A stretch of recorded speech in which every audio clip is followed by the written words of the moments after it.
Even though you've been freeloading unemployed for so long, you're so cocky. Get out. Don't think you can live this luxuriously forever. As I lifted my face from the laptop I had been working on at the dining table, a sharp pain shot through my neck. Ouch, that's hot. I cried out, turning around to find my mocking mother-in-law holding a hair iron. I remembered she had been preparing to go out in the washroom earlier. Now, she was pressing that hair iron against my neck. So even a parasite like you feels heat. I was just testing how thick-skinned you are. You're completely useless, yet you live such a luxurious life. But I do work hard. Why are you treating me so terribly? You call that working? Staying at home and being lazy is not a job. It's about time you stop leeching off us. However, the real parasites were my husband and mother-in-law. I was the one paying the $5,000 rent, living expenses, and allowances for both of them. Despite that, I wondered why I had to endure such treatment. I've reached my limit. Leave this house immediately. Who knows what I might do next? Just to be clear, you really want me to leave? Once I go, I'll never come back to this place, you know? Yes, please do. I never want to take care of someone as poor as you again. I had become indifferent to such a home and family. Tears mixed with frustration and pain in my neck. I packed my belongings. Without looking back, I left my in-laws' house for good. My name is Kelly, 35 years old. It has been 2 years since I got married. Even before marriage, I had been working from home as a freelance writer. After graduating from college and working in a company, I had to quit and return to my parents' home when my father had an accident. I couldn't let my mother, who had difficulty walking, take care of my father alone. That's when I started looking for a job I could do from home. I began as a freelance writer with simple internet-related tasks. As my father recovered and I found more time, I gradually took on more work. It turned out I was quite suited for writing, and my income steadily increased. My articles were well received by readers, leading to direct contract offers. Before I knew it, I was earning more than I did as a company employee. During this time, I attended a reunion with my college circle friends. Hey, isn't that Kelly? Long time no see. Someone called out to me. There I met Ben again, who would later become my husband, 2 years my junior. In college, Ben was always the life of the party, known for his quick decision-making and energetic personality. After graduation, he worked for a renowned foreign company. We didn't interact much during college, but that day, we talked in depth for the first time. Perhaps because our personalities were so different, our conversation never ran dry. After meeting a few times, we naturally started dating. Hey, I really like foreign fashion accessories. My dream is to open a select shop that deals only with my favorites. In fact, I've already started preparing for it. For example, Ben shared his future dreams with me. I enjoyed listening to him. His mature intellect combined with a childlike curiosity made his stories seem achievable. Even a reserved person like me felt exhilarated just by listening, so I was genuinely happy when he proposed. A turning point came about a year after we got married. My father-in-law passed away suddenly. It was an unexpected death. Kelly, would you mind living with my mom for a while? My husband asked. Due to his father's job, his parents had been living in a luxury apartment for several years. But after his death, it was difficult to continue paying the high rent. Mom is still struggling to accept his sudden passing. She wants to stay there a bit longer, but the lease still has about a year left. Could we stay for that period? Indeed. It must be hard for your mother to move so soon after your father's passing. We can't leave her alone. Don't worry about the rent. Mom and I will cover it, but since it's expensive, could you help with the living expenses until my father's inheritance arrives? It's fine, no problem. It's a bit on the expensive side, but it's only for a year after all.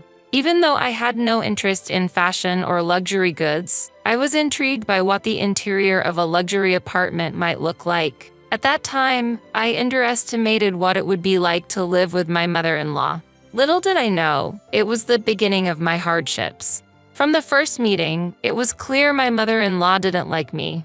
When we went to announce our marriage, she said, of all people, Ben had to choose an older woman. How did you seduce him? I felt looked down upon. Thankfully, my father-in-law intervened then, but now he was gone. From the day we started living together, my mother-in-law made her intentions clear.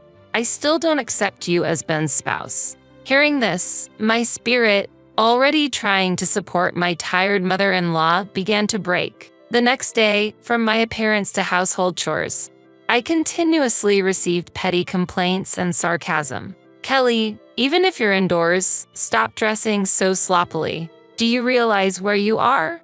Always be ready for guests. Dress properly. Huh? This isn't my loungewear, though. What? That's not loungewear. Jeans are not acceptable. Wear a skirt at the very least. Always have your makeup done before breakfast. Is this the high-end lifestyle? I wondered, but obediently responded with yes. In the evening, did you buy these ingredients from that store? How can you make such a poor meal with ingredients from there? It was from a nearby luxury supermarket. I'm sorry, did it not suit your taste, Mary? It's just a simple salad. Ben likes it, so I often make it. But yes, that supermarket is quite expensive. My goodness, how embarrassing. Act in a way that doesn't bring shame to our family. You never know who's watching. She sighed deeply, shaking her head in disappointment. At that moment, I made a firm vow to myself. I would do everything in my power to be recognized by my mother-in-law. From grooming to cooking skills, I worked hard every day. However, her critical eyes never softened. Initially, I took her sarcasm and cold words lightly, but they gradually began to feel crushing. I felt invalidated, powerless. I wanted to confide in Ben, but our life together had changed. We used to enjoy our time as a couple daily, but since moving in, our opportunities to see each other had decreased. Sorry, I've been really busy with work lately. Hearing him say this tiredly, I felt unable to speak my mind. But being human, I have my limits. I felt the need to share my stress with Ben. Hey, I have something to discuss. Oh, I actually have something to talk to you about too. I quit my job 3 months ago. What? Quit? What do you mean? Don't worry, I've already started another job. Remember the select shop I always wanted to open? I finally launched it. I'm co-managing it with Senior Eric. What? You never mentioned any of this before. Senior Eric was a widely respected figure in our university circle, admired for his leadership and charisma. He had combined creativity and business sense, successfully developing and selling a game app in college and starting a startup with friends, showcasing his talents. I believe there's no doubt about his ability as a business partner.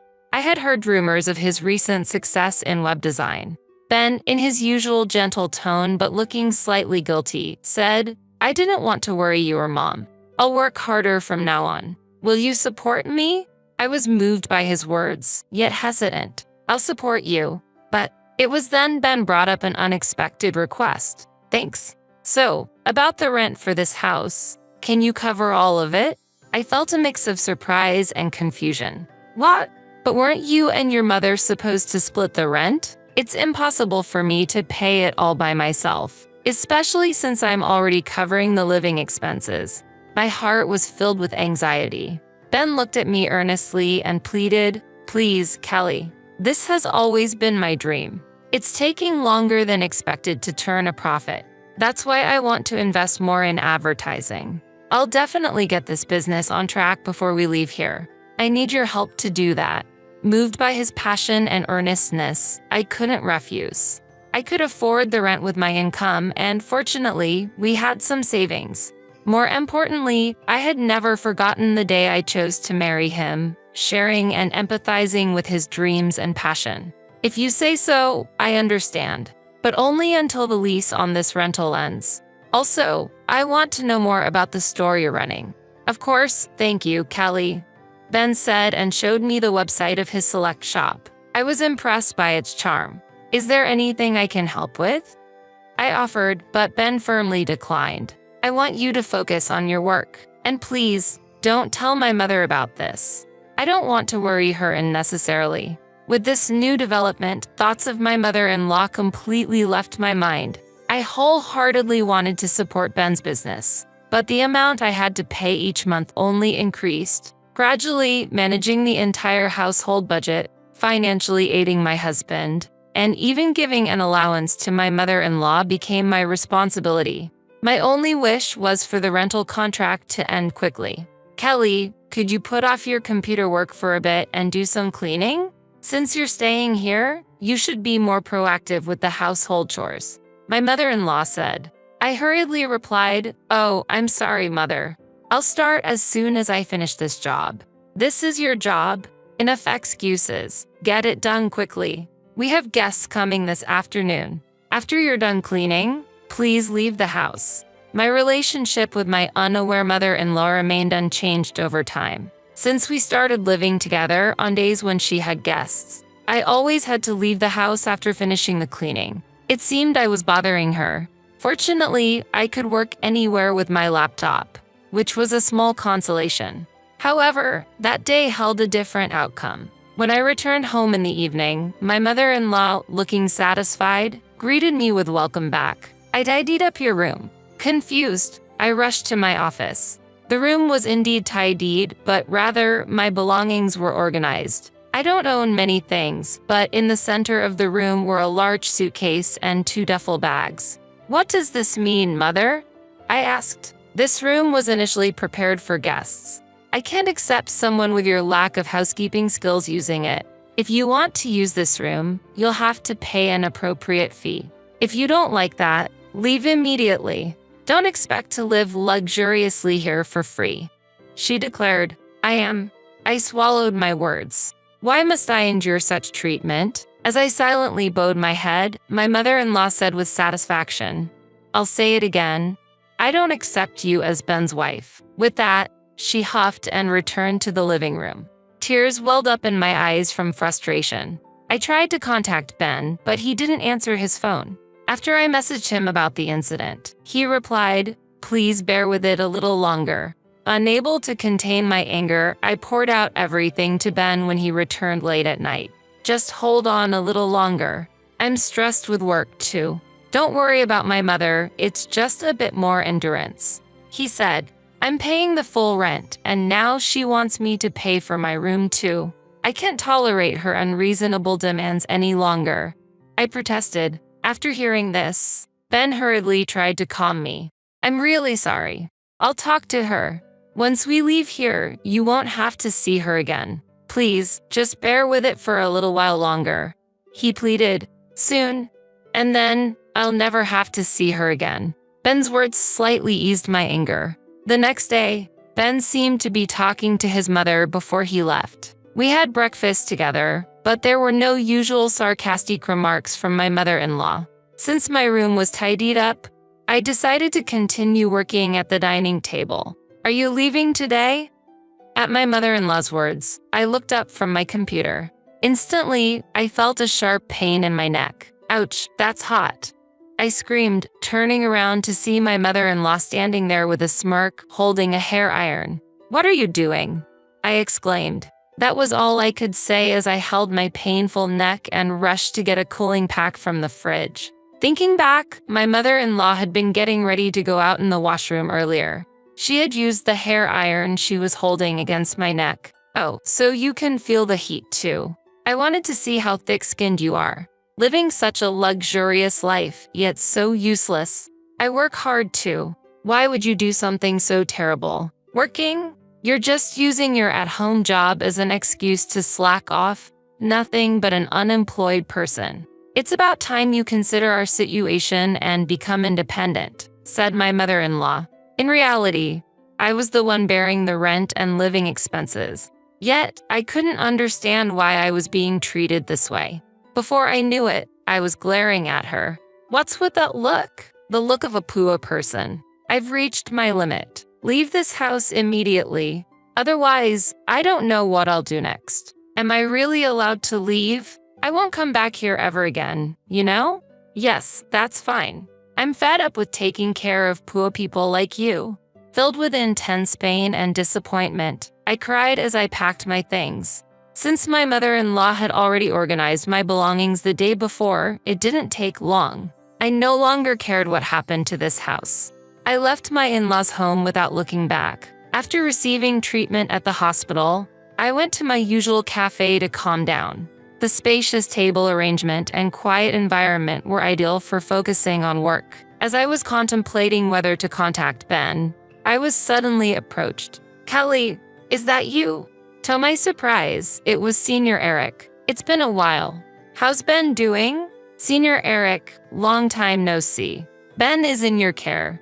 I heard you were the co-owner. Sorry I couldn't greet you earlier," I replied as he furrowed his brow. "Co-owner? What do you mean?" "I just helped with the website design on Ben's request." "Really?" I was shocked. He lied then. "I heard you were the sponsor," Senior Eric said. I was surprised by this revelation. Ben had rented a different apartment and seemed to have worked hard for the first few months. However, he had others manage the inventory and shipping from the beginning. For the online shop's promotion, he didn't do it himself but paid for advertising services. I advised him to do it himself at first, but he insisted it wasn't the role of a businessman. He seemed too fixated on his ideal image of a business owner. As a result, there was no increase in foot traffic or sales, just mounting expenses. Despite this, he gave up too soon. According to Senior Eric, Ben is now deeply involved in internet business, paying high consultant fees. By the way, have you heard about your father-in-law's inheritance? There was quite a bit of debt, not as much as expected. But your mother-in-law is managing her share, so they're financially comfortable. Plus, he said with his wife's good income, even if he fails, they'll be fine. Really? But that funding is also running low. He's been living extravagantly, acting like a business owner, and sometimes treating his juniors. I was at a loss for words. The reason I had to cover my mother-in-law's allowance was that they had used up my father-in-law's inheritance. Ben's recent frequent requests for financial support were probably because his funds were running low. He hadn't told me about the inheritance, perhaps for that reason. Doubts connected with Senior Eric's words, and everything became clear. I got up unsteadily, thanked him, and left the cafe. Before I knew it, I was in front of my parents' house. Seeing me with my luggage, my father looked surprised. Tears overflowed as I saw the faces of my parents, who I had been holding back my sorrow from. "Tell us what happened. Your mom and I are always on your side." "That's right. You always try too hard on your own." Their warm words made me cry again. Then, crying, I told my parents everything. Ben's secrets, the terrible treatment from my mother-in-law, and the fact that I was bearing all the expenses for my in-laws' house. My parents were both outraged and cried with me. "There's no need to go back to your in-laws' house. Live for yourself from now on," my father said. His words deeply resonated with me. After talking about everything, I felt a weight lifted from my heart. What have I been living for these past months? The only message from Ben was a short one asking, "Where are you now?" After that, I received several similar messages. After ignoring several similar messages, his attempts to contact me stopped altogether. To Ben, my existence must have been just that insignificant. More than sadness, I felt a firm resolve. Just having a meal with my parents, I could feel the warmth of a family. Maybe what I had been seeking was such simple moments of happiness. While staying at my parents' house, I gradually felt like I was regaining myself. About 2 weeks later, Ben called, probably because the rent payment was due. "Kelly, where are you? Have things calmed down with Mom? She feels bad about it. Aren't you coming back soon?" "I'm at my parents' house now. I plan to live here from now on. Your mother said she's tired of taking care of a poor person like me, and I'm not going back. Let's get a divorce." "Wait, why divorce? If living with Mom is the problem, let's talk it out. I'm coming to pick you up. Let's talk in person. Why should we talk now when there was no contact before? And how's your business?" After that question, there was a moment of silence. "Actually, I'm seeking advice from someone knowledgeable in business. There might be a big plan realized next month. That's it.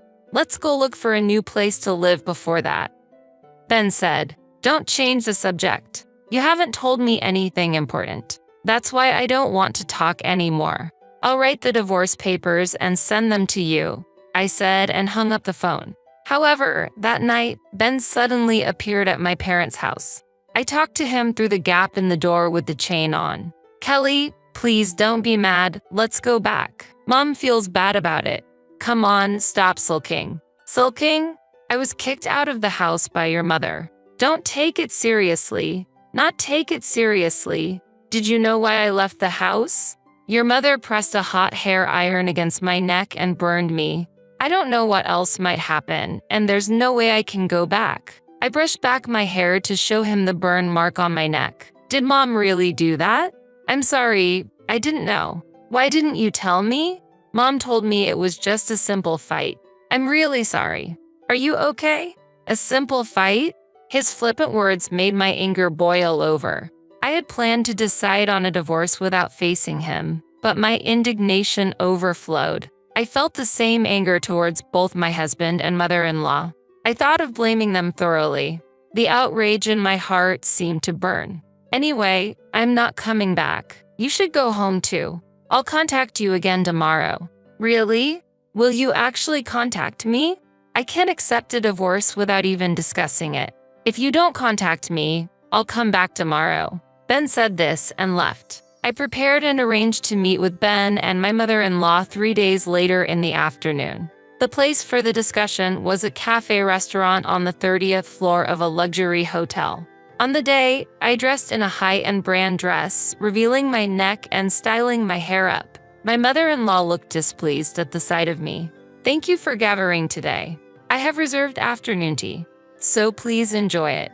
I smiled at my mother-in-law and Ben. Ben seemed a bit relieved at my calm demeanor. Soon, tea and small appetizers were served at our table. Before we started eating, my mother-in-law began to speak to me. Kelly, I'm truly sorry about last time. I was wrong. Ben scolded me harshly. You'll forgive me, won't you? I didn't respond immediately and quietly continued eating my appetizer. Then, I turned my neck to show the burn scar. I can forgive you. Not until this scar fades. Also, are you aware that Ben quit his job? Ben shook in surprise. My mother-in-law looked at him in astonishment. What? What do you mean he quit? He's been saying he's busy every day. He's busy, right? Now he's an honorable businessman. Wait a minute. Ben panicked. What do you mean, businessman? Did you start your own business? Ben, explain yourself, as my mother-in-law interrogated him. I smiled contentedly while watching Ben struggle to make excuses. At that moment, the tea stand was brought to our table. I enjoyed the delicious-looking sweets while watching Ben and my mother-in-law argue. The view from the luxury apartment was great, but the view from this 30th floor cafe was also special. By the way, Ben, what have you been engrossed in lately? I heard from Senior Eric that you quit the select shop. Is that true? What? How did you? Ben lost color in his face, looking surprised and scared. Meanwhile, my mother-in-law tightly gripped his arm, confused and repeatedly asking, What happened? Why would you do that? I know everything. Ultimately, you were more obsessed with being a successful person than a businessman, right? Despite having no business sense, you just impulsively went ahead and ended up spending all the inheritance your father left, didn't you? Wait, Ben, what does she mean by that? You used up all the inheritance? Could it be? My mother-in-law's voice was full of suspicion and anger. Yes, exactly. Ben has used up all your inheritance as well, right? So our household finances are completely depleted because of Ben. Hey, stop. Don't talk anymore. Mom, don't worry. I'll find a solution.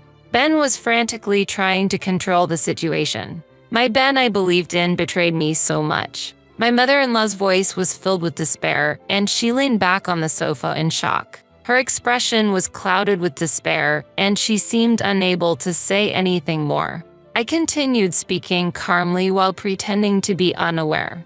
Mary, actually, I have been covering all the expenses for the house. Even the allowance you thought Ben was giving you came from my wallet. In addition to that, I've been paying for Ben's expenses while he's been gallivanting around as a businessman. No way. How could that be? Don't worry, Mom. With Kelly's income, we'll manage. Ben's true intentions were revealed. Don't joke. I heard you're getting into another business. We're already at the bottom, spending money and just playing around. Stop it now. My words were a bit harsh, but in that situation, it couldn't be helped. The cafe fell silent, filled with a heavy atmosphere. I finished the tea left in my cup in one gulp and declared, I can no longer take care of you two who are now penniless. You will need to take care of next week's rent payment. And regarding the divorce, let's proceed firmly through a lawyer.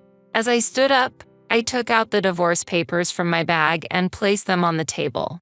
Ben pleaded tearfully, I don't want a divorce. Please, don't do this. But my mind was already made up. My mother-in-law's face was trembling with paleness. Kelly, wait, I'm truly sorry. I had no idea. Without you, we can't survive. Kelly, help us. We're family. The word family coming out at this moment was unexpected, but it was too late. You said before that you didn't accept me as family, didn't you? Mary, as compensation for the burn, I would like you to start with this payment. I hope you still have this men's allowance. Saying that, I left the two of them in the hotel. Ben remained silent, ultimately saying nothing. Looking up at the high-rise floors from the ground, I hope they felt the sensation of being cast down from heaven to earth, marking the end of my revenge. Afterward, we got divorced. Ben resisted at first, but when I threatened to report my mother-in-law to the police, he quickly agreed. I thought I couldn't forgive my mother-in-law, but her disappearance from my sight would erase her from my memory. As long as they stay out of my life, that's enough. For that reason, I demanded a substantial amount from Ben for emotional distress. Later, they apparently moved to a cramped apartment. However, the relationship between my wasteful ex-husband and betrayed mother-in-law seems strained. Aiming for independence, my once arrogant mother-in-law is now reportedly doing part-time cleaning work. I couldn't help but laugh at the thought of that scene. Currently, Ben is struggling with debt and working multiple part-time jobs at night. It seems that working as an employee was more suited to his true nature. The active personality of Ben that I once found attractive was, from another angle, just impulsive and shallow foolishness. Living in the luxury apartment and the inheritance from my father-in-law must have revealed his flaws more clearly. I continue to work actively from my parents' home. I met with Senior Eric later and conveyed to him the details and my gratitude. He appreciated my writing skills, and now I am receiving work from him. For the time being, I plan to focus on living for myself with my parents.